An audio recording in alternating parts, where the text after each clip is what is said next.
Clearly, this is a lesson for the drivers, and Omi really wants to teach this clown a lesson. If Kelly keeps blabbing, he'll end up in a group hug, so he decided to shake it off and hit the restroom. But this guy still doesn't get the seriousness of the situation and keeps provoking the truck drivers. Completely oblivious to the tension around, soon a truck zooms by, and the call comes in for Little Fish.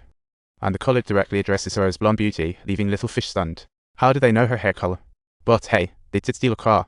Little Fish had to chuckle and apologize, but the caller just said, "No worries, in no saint either," and thanked her for not calling the cops. Because her boyfriend Omu was in his hands, Little Fish panicked, hung up, and rushed to find Omu, only to see his name scrawled by Yuxu in the restroom. It was then that Little Fish realized the gravity of the situation. They had messed with the wrong big shot. She hurriedly chased out, clueless about who took Omu. At that moment, Zidane called to tell Little Fish, if you want to see Omu alive, you have to follow her orders, and the first thing is to destroy all their phones. This had Curly in a tizzy. His phone was the latest model he just snagged. See, how could he just toss it? But Zidane didn't give Little Fish a chance to think, sending a hostage photo of Omu right away.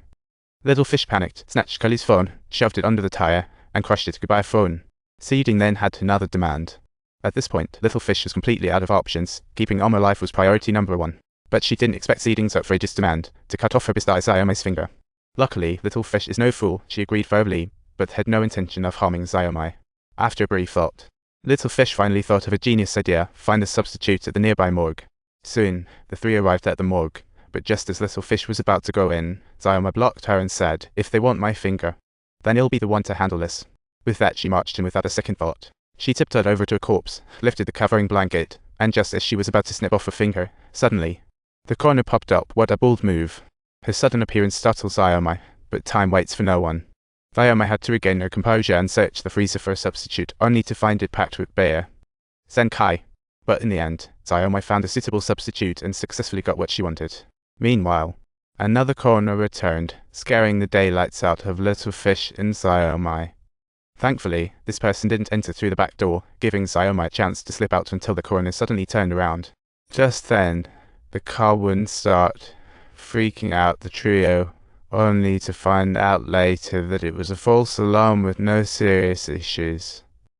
Eventually, Little Fish and the gang made it to the designated spot, but since only Little Fish was allowed inside for the trade, Xiaomi and Kelly had to get out early. Just then, the other side sent a message through the intercom, instructing Little Fish to strip down to ensure she wasn't carrying any weapons, and then to bring the finger to her truck. Little Fish was reluctant, but with Omu in their hands, she had no choice but to strip and slowly walk toward their truck. Just as Little Fish approached, Zidane grabbed the big scissors and snipped off Omu's finger. To her surprise, when Little Fish opened the door, it wasn't even Zidane herself. It turned out they knew of Little Fish's smoke drip and sent him for a free shirt as punishment. Fortunately, this guy wasn't interested in women who meddle in others' affairs like Little Fish, and he had no intention of wasting another minute on her. When Little Fish got back in the car, Zidane insisted she open the glove box, telling her Omu needed a bandage because he was losing blood. She pulled out a lighter, pressing it on Omu. Seeing Zidane's intensity, Little Fish knew better. She feared Omu might die in her hands, and soon afterward, Zidane took Omu to a small convenience store.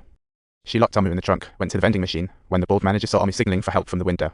The boss had intended to open the door for Omu, however, unexpectedly, Curly trapped his mouth with a sharp wire saw and chopped his jaw off cleanly in one swift motion, leaving Omu completely stunned in the spot. I was stunned too. This guy was scarier than a demon. Zidane hopped in and casually threw the jaw at him. Then she took off Omu's jaw too, tossing it to the guy like yesterday's trash.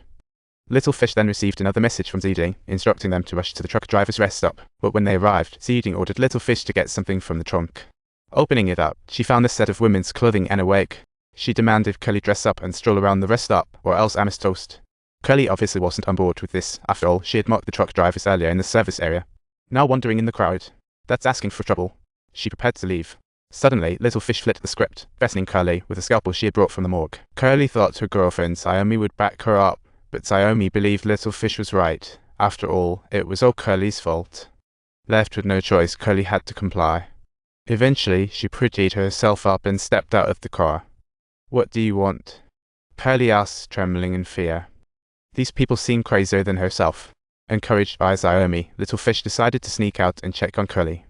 If you enjoyed our story, make sure to like and subscribe to stay connected with us.